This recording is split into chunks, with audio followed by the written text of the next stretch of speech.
He first went missing. He didn't report it to the police, and they're trying to say that he might have done some crimes, which he didn't. And now they want to arrest me because they said I was hiding him. Today, Rudy breaks his silence as he went on the record with Fox 26. This is what we're covering in today's video. And chill my cousin, my son, my daughter. She's at work right now, but that boy ain't been missing since he was no years. We were chilling, laughing, good time. Some days he go to the park and sit in the park around the corner by himself. Houston police say they got a call on Thursday about a man sleeping outside a church in Magnolia in Texas for the missing, tweeted out over the weekend. That man was Rudy Farias, who had been missing since 2015 when he didn't return back from a walk with his dogs. His mother shared pictures with ABC 13 of her son at the hospital, telling us he was found with cuts and bruises, and even cried to me over the phone, saying she believed her son had been kidnapped and hasn't seen him in years. Because they said I was hiding him. His mother told officials at the time of his disappearance that he suffered from depression and PTSD since his brother died in a motorcycle accident in 2011. He lost his brother in a deadly motorcycle accident. He lost a brother in a motorcycle accident. We helped search high and low for Farias. Can't even tell you how many times we've searched and how many leads and tips came in, and then they just kind of faded away, and we heard nothing, and now all of a sudden this. And he says his mom has allegedly held him there. He's been living with his mom this entire time, that his mom has also been sexually abusing him and drugging him. Now, Quanell says Rudy met him and investigators alone, and that's when Rudy told them everything. Now, how did Rudy get out last week? Well, Quanell X says Rudy told investigators he stole his mother's car to tell his story. I mean, half of his life is almost, or a quarter of his life's already been taken away from him. When this initially happened, we went over some details about Rudy's home life.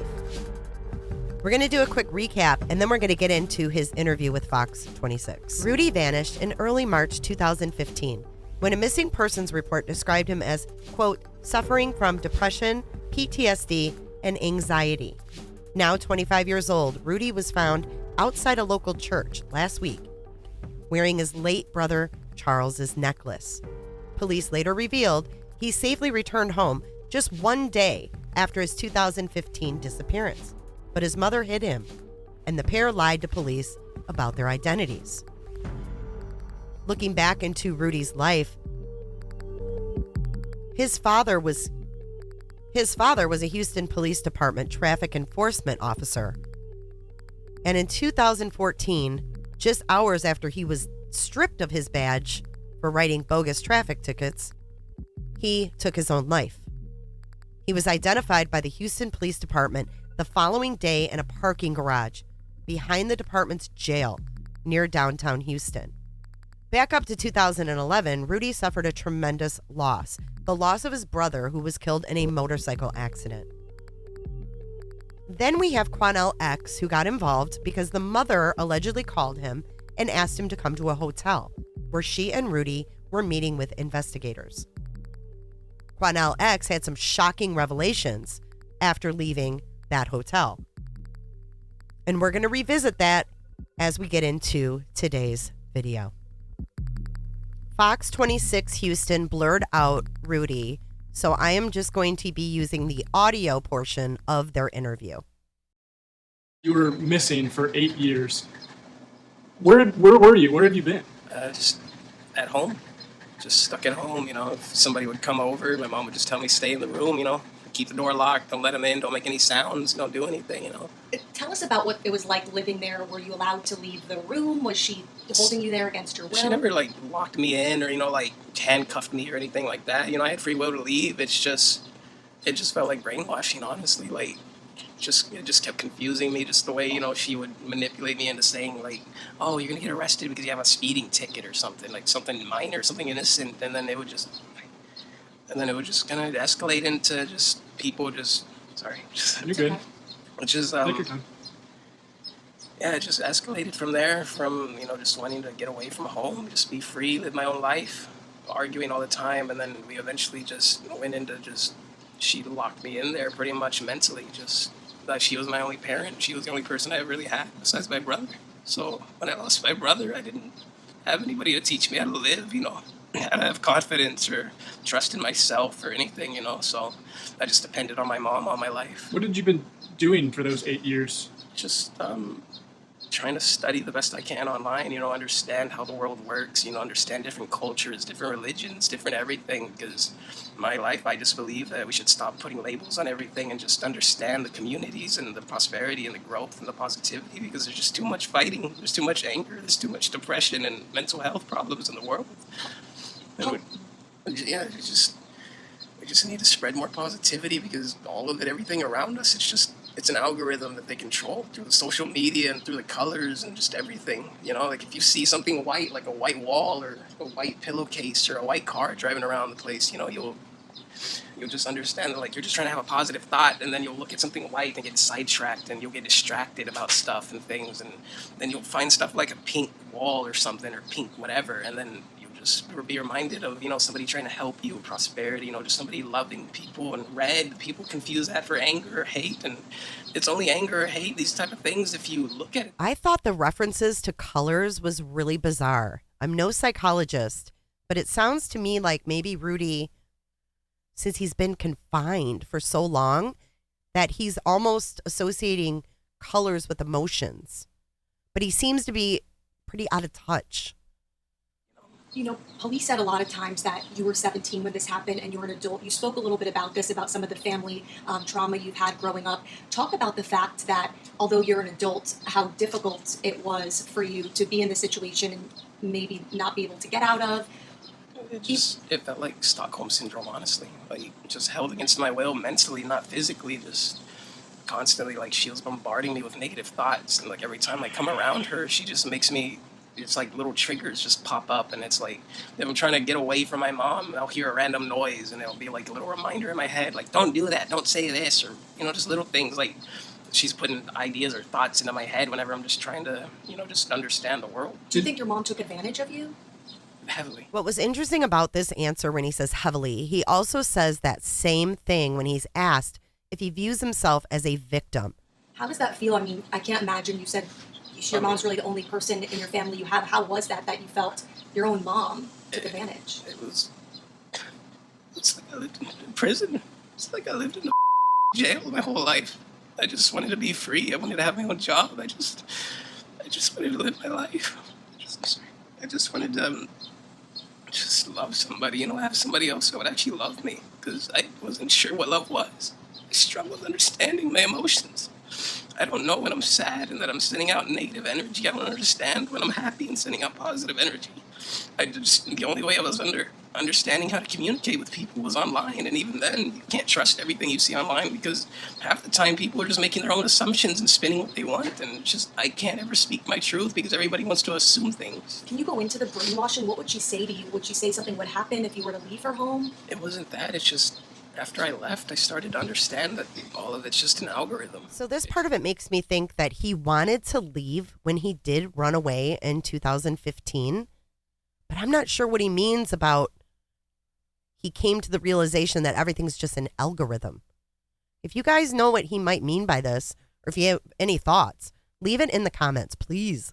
Let's continue this discussion. It's literally all an algorithm. If you look at something black, you understand that they understand. If you look at something white, it'll confuse you when you're trying to go in a positive direction. If you look at something red, it'll remind you of love. If you look at green, it'll remind you of, like grounding people that are there for you and stuff, Did you feel stuck? And what was she doing exactly that kept you hidden? It's just every time I would try to leave or, try to do things for myself, like I want to go get my own money, I want to go work a different job, I want to do this and that, they would always just come right back around to just, don't do that, or it's bad, don't do that, like the cops are going to come out, they're going to do this, they're going to arrest you if you're driving a car without a license or this and that, and just like, oh, how do you expect me to get a license to drive a car if I can't even go out? All I do is work 12-hour shifts 7 days a week and I get $60. Like, I don't understand how that's fair. Why do you think she wanted to keep you hidden?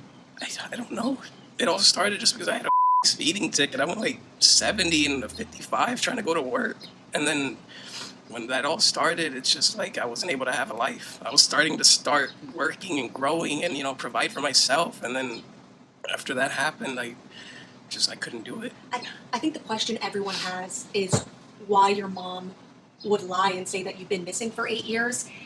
Did she ever tell you, or did you ever ask, Mom, why are we pretending that I'm missing? And that's the thing, when it comes to the real small details like that, I don't remember. It's like it just blocks it out, like she's blocking it out for me or something. It's like I just want to remember the facts. I just want to understand, who I am and what I'm trying to do, and just try to live my life the way I want to, not how she wants me to. Were you questioning your mom, like, Mom, why am I doing this? Yeah, I would always ask her stuff like, when am I going to get a job? When am I going to have my own car? When am I going to be able to make my own decisions? When am I going to be able to just go out and be free? Like, why can't we just go to the police station? Why can't I just get a lawyer? Why can't I just do that? And she's like, oh, you can't get a lawyer because it's too much money. We can't do that because it's too much money. Everything was always just money, money, money, money. It's a constantly money. If you had to guess why she was doing this, was she making money from you being missing, as far as you know? I don't know. I think somebody at one point mentioned something about an original GoFundMe page. And then my mom wanted to say something about, like, one of my aunts or something was, like, stole all the sodas or something. But meanwhile, where's all the money that they raised, like, and where did that go to helping find me? So we have video. We actually, Fox 26, we interviewed your mother while you were in the hospital 10 years ago in 2012. What happened? Why were you in the hospital? And I guess it was mentioned to our reporter at the time that you had cancer. This part's really interesting because we saw pictures of Rudy in the hospital. We saw pictures of his feet. And his mother had told Fox when he was found that those sores and all these pictures were from the current day. Coming to find out, this was 10 years ago, and he had a tumor on his foot removed. I had a tumor on my heel at one point, but that was irrelevant. Originally, I think all that had started because she wanted me to fake taking some, like, a bottle of Tylenol or, like, Aleve PM or something, sleeping pills. And then she wanted to fake me going to the hospital, and she pretty much just forced me to go into the ER and be like, hey, act like you're sick and you're overdosing and this was before you were missing? Yes, sir. Why? Why was this happening? I don't even remember. I think it was something to do with school. I was depressed and I was cutting my wrists when I was, getting sad. I didn't have an idea how to, understand my emotions.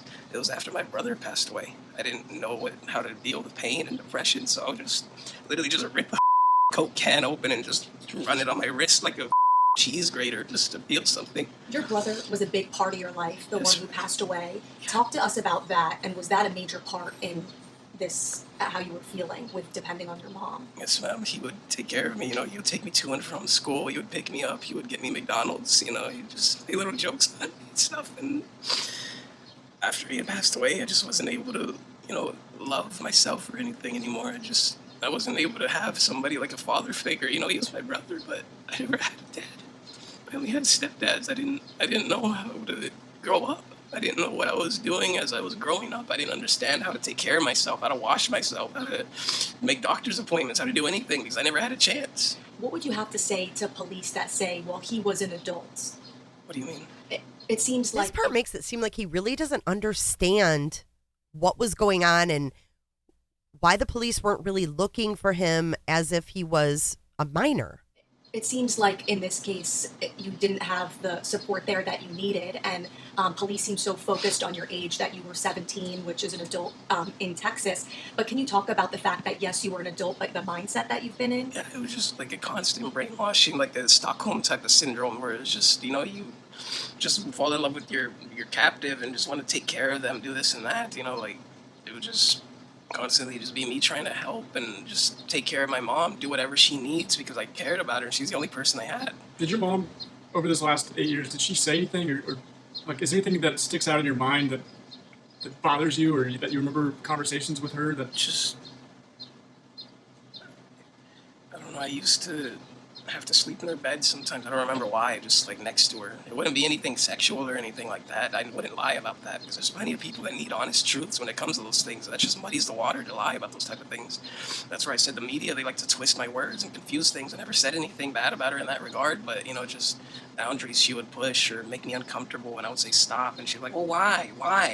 What did I do? I didn't do anything wrong, and then I would just be like, okay, I didn't do anything wrong, and just leave it at that, just push my boundaries if you want, do whatever you had to do, and I would just be like a people pleaser, but I didn't have people to please, just my mom. I didn't have anybody to take care of or, help understand me. It was just her all the time, my mom. How hard has it been right now? I know that this is the only person you feel like you have had, and now that you're separated, how hard is it to make that distinction right now? Do you want to talk to her? No, not really. I don't want any contact with her at all. I just want to live my life away from her. She can do whatever she wants. I don't care. I just want to live my life. I want to have a family, a job, a car, just a house. I just want to live my life and be happy. I just want to be happy. I don't want to keep going back to those negative thoughts she always has on me. I'm so tired of them.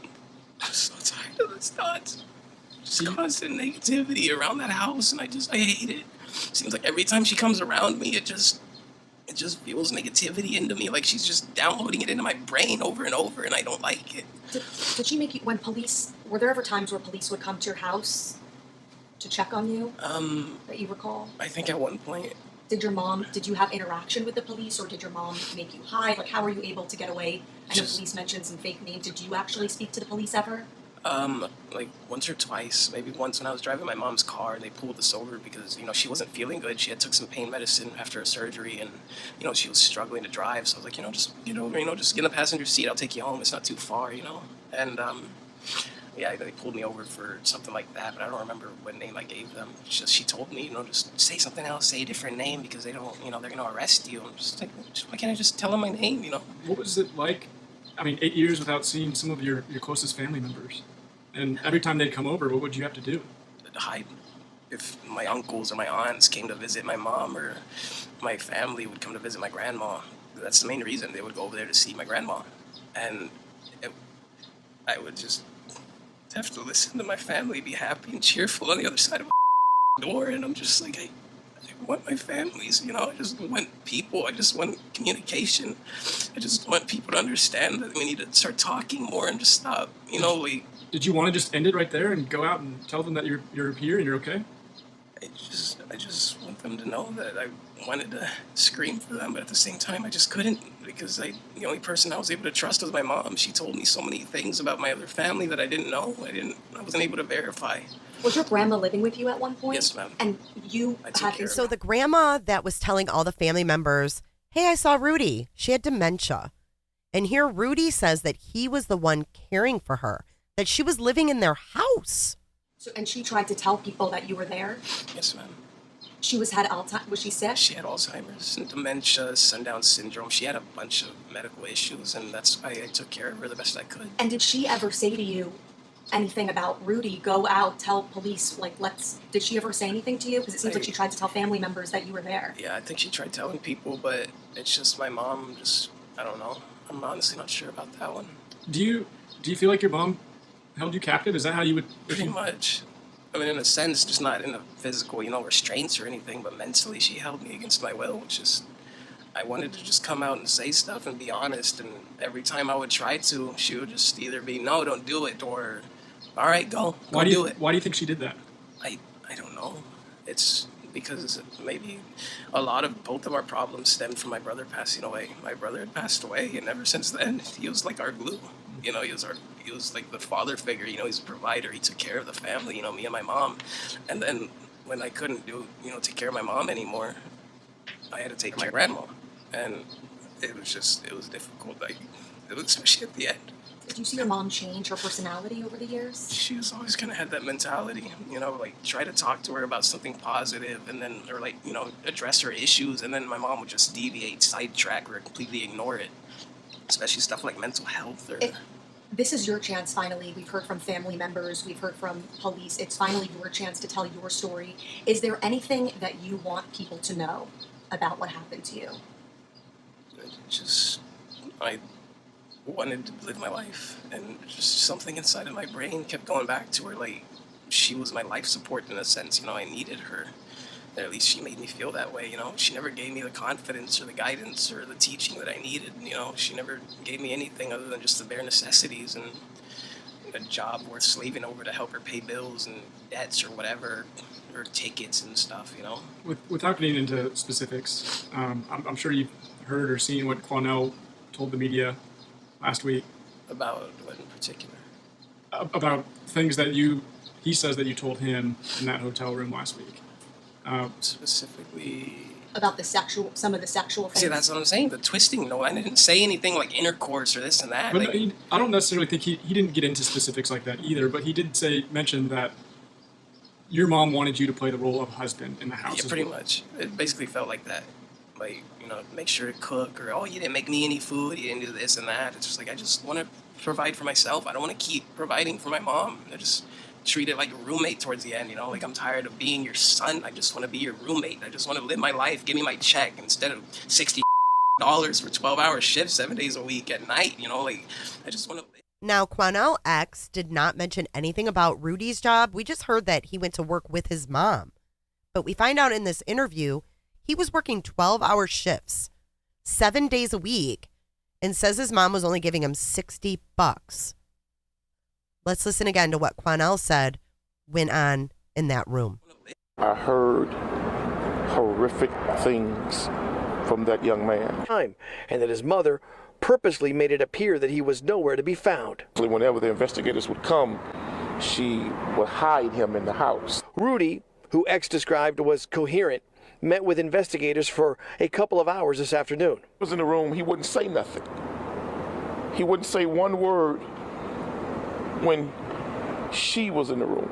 According to Quanell X, his mother attempted to interrupt the interview process 3 times. They took her to another room and kept her there for a minute after he had confided with us. She would make you go to work with her, is that? Yes, ma'am. And then we don't want to twist your words. We want to say it from your perspective, and we want to make sure we get this right. So I know she had you play the role of a father, but as far as sexual assault or something of that nature, did she ever force? You don't have to go into detail, but She didn't force herself on me or anything like that. Like, it wouldn't be anything like I would have to go get a rape kit or go file a police report. Okay. It would never be anything like that. Just stuff that really made me uncomfortable, and I didn't have any references or other people to bounce off of to understand that, like, if it's a healthy thing that she does or not. Maybe it's just me not understanding how people work, because she's the only person I understand. But Would you say that you and your mom have a normal son-mother relationship? I mean, not after all of that. Not after everything she did. And to be honest, I don't want one with her. when you finally left a few weeks ago, when you were found at the church, what happened? Did you just finally have enough? Yeah, I just been walking. I just wanted to get away. I didn't care if I had a car or money or anything. I don't care about money. I don't care about a car. I don't care about anything. Just happiness and love. How did you end up at the church? Did you just have nowhere to go? I just kept walking around. I just kept trying to find back home, something that felt familiar. And the only thing that felt familiar was this side of town. I grew up over there by Austin and Humble and Jackson and all that, not Humble, Jackson and Austin and, just that general area by the freeway, So I kind of got a general sense of where I was going, but I just couldn't find something to be happy at. I found a church and I rolled with being at a church. Are you still talking Churches with your are mom? safe. No, I don't want any contact with her, but she keeps trying to come around. If she sees this story, what would you tell her? Just leave me alone. Just let me live my life. Just want to be happy, and I'm happy now. And I'm working on it. Rudy, Working on being happy. What would you say to people that think that somehow, now that you're an adult, that you were in on this? What would you say to those people that don't understand Stockholm? It's very much a real thing, and it's a struggle when you're the only one that understands it. And here the reporter asks him about Stockholm Syndrome. And he claims he does have Stockholm Syndrome. And I went and looked up Stockholm Syndrome, and it says that 8% of people held suffer from this syndrome, which isn't actually a real syndrome. So here's some of the research that I found. At Berkeley. She was 19 years old. She was very famous in 1974. The Hearst family was fabulously rich. A group calling itself the Symbionese Liberation Army kidnapped the heiress from her apartment.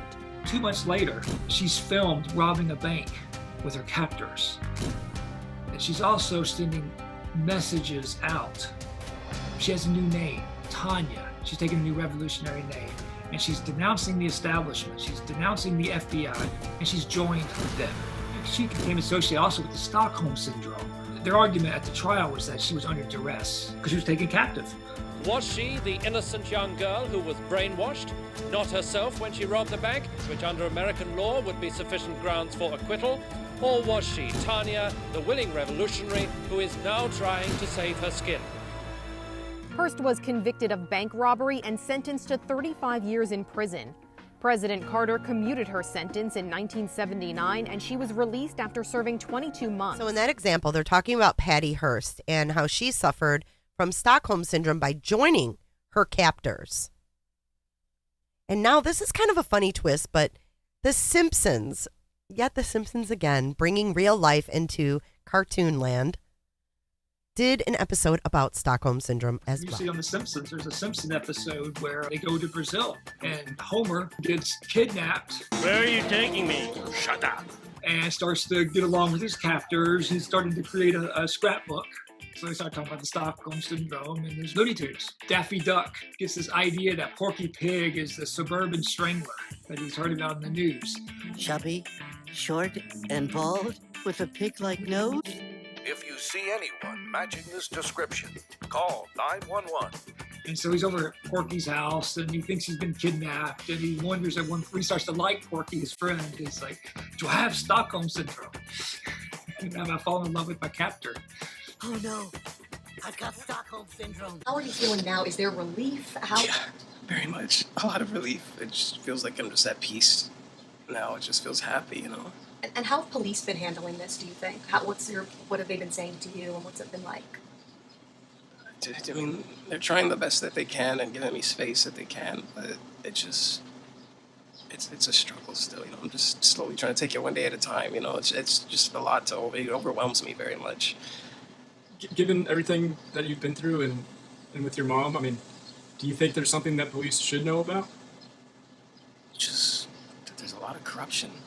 And it's literally through the colors. Like I said, I'm not saying, oh, there's corrupt cops and this and that. Literally, it's a corruption of the mind. It's through nanobots and it's through the flu vaccines and everything. That's why people have that first memory of waking up and being alive whenever they're a kid, you know? It's like I said, literally corruption, like the colors. I'm not talking about the skin tones. I literally mean actual colors. Whenever you look at them, they influence the direction you go. And online, the media, like the computers and the people we talk to, it's all connected in a sense. That's why it just confuses us. Whenever we look at white things, we get distracted and stuff. And we look at the reds and we remind us that it's love, but they kind of influence us to assume, you know, like through bad stuff online, they're like, oh, red's bad, you know, it's evil, it's a devil. It's like, it's not all that. For 8 years, you haven't really been able to speak to anyone besides some neighbors, your mom, going to work sometimes. Your communication seems like it's been very little. Do you think that's impacted you throughout the years of not being able to really have real relationships with people? Exactly. I wasn't able to understand like how people thought or acted, you know, like I would try to introduce myself, say hello to people online or this and that, and